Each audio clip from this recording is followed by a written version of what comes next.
काल कौन सा है? तो सर्वाधिक मान्यता प्राप्त काल है ऑप्शन बी 2500 ईसा पूर्व से लेकर 1750 ईसा पूर्व।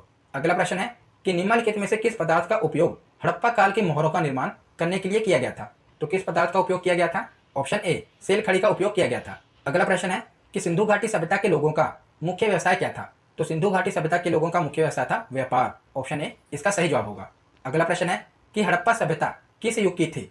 तो हड़प्पा सभ्यता को कांस्य युगीन सभ्यता भी कहा जाता है। तो ऑप्शन ए इसका सही जवाब होगा। अगला प्रश्न है कि सिंधु घाटी की सभ्यता कहां तक विस्तृत थी? तो इसका सही जवाब होगा ऑप्शन डी पंजाब, राजस्थान, गुजरात, उत्तर प्रदेश, हरियाणा, सिंध और बलूचिस्तान, इन सभी जगहों पर सिंधु घाटी सभ्यता फैली हुई थी। तो ऑप्शन डी इसका सही जवाब होगा। अगला प्रश्न है कि हड़प्पा सभ्यता के निवासी थे तो कैसे निवासी थे? तो शहरी निवासी थे। ऑप्शन बी इसका सही जवाब होगा। अगला प्रश्न है कि सिंधु सभ्यता के घर किससे बनाए जाते थे? तो सिंधु सभ्यता के घर ईंटों से बने हुए थे। ऑप्शन ए इसका सही जवाब होगा। अगला प्रश्न है कि हड़प्पा वासी किस वस्तु के उत्पादन में सर्वप्रथम थे? तो मैंने आपको बताया था किस वस्तु के उत्पादन में सर्वप्रथम थे। तो ऑप्शन सी इसका सही जवाब होगा, कपास। इसीलिए यूनानी इसको सिंडन कहते थे, यानी कि सैंधव वासियों की उपज। अगला प्रश्न है कि निम्नलिखित विद्वानों में से हड़प्पा सभ्यता का सर्वप्रथम खोजकर्ता कौन था? तो इसका सही जवाब क्या होगा? Option D Dayaram Sahni. John Marshall नहीं आएगा। हड़प्पा सभ्यता पूछा है तो ऑप्शन डी दयाराम साहनी इसका सही जवाब होगा। ऑप्शन डी दयाराम साहनी इसका सही जवाब होगा कि हड़प्पा सभ्यता का सर्वप्रथम खोजकर्ता कौन थे? दयाराम साहनी। अगला प्रश्न है कि हड़प्पा कालीन समाज किन वर्गों में विभक्त था? तो हड़प्पा कालीन समाज किन वर्गों में विभक्त था? तो इसका सही जवाब है ऑप्शन बी विद्वान, योद्धा, व्यापारी और श्रमिक। अगला प्रश्न है कि सिंधु सभ्यता का सर्वाधिक उपयुक्त नाम क्या है? तो बताइए सर्वाधिक उपयुक्त नाम क्या है? तो मैंने आपको बताया था ना किसका सर्वाधिक उपयुक्त नाम है हड़प्पा सभ्यता। ऑप्शन ए इसका सही जवाब होगा।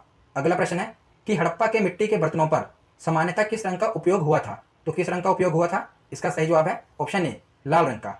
अगला प्रश्न है कि सिंधु घाटी के लोग विश्वास करते थे तो किस पर सबसे ज्यादा विश्वास करते थे? तो ऑप्शन डी मातृ शक्ति में सबसे ज्यादा विश्वास करते थे। इसका सही जवाब है ऑप्शन डी।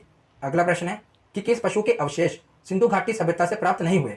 तो किस पशु के अवशेष नहीं मिले हैं? तो ऑप्शन ए शेर के अवशेष नहीं मिले हैं। घोड़े के भी मिले हैं, गाय के भी मिले हैं और हाथी के भी मिले हैं, पर शेर के अवशेष नहीं मिले। तो इसका सही जवाब ऑप्शन ए होगा। अगला प्रश्न है कि हड़प्पा कालीन स्थल में अभी तक किस धातु की प्राप्ति नहीं हुई?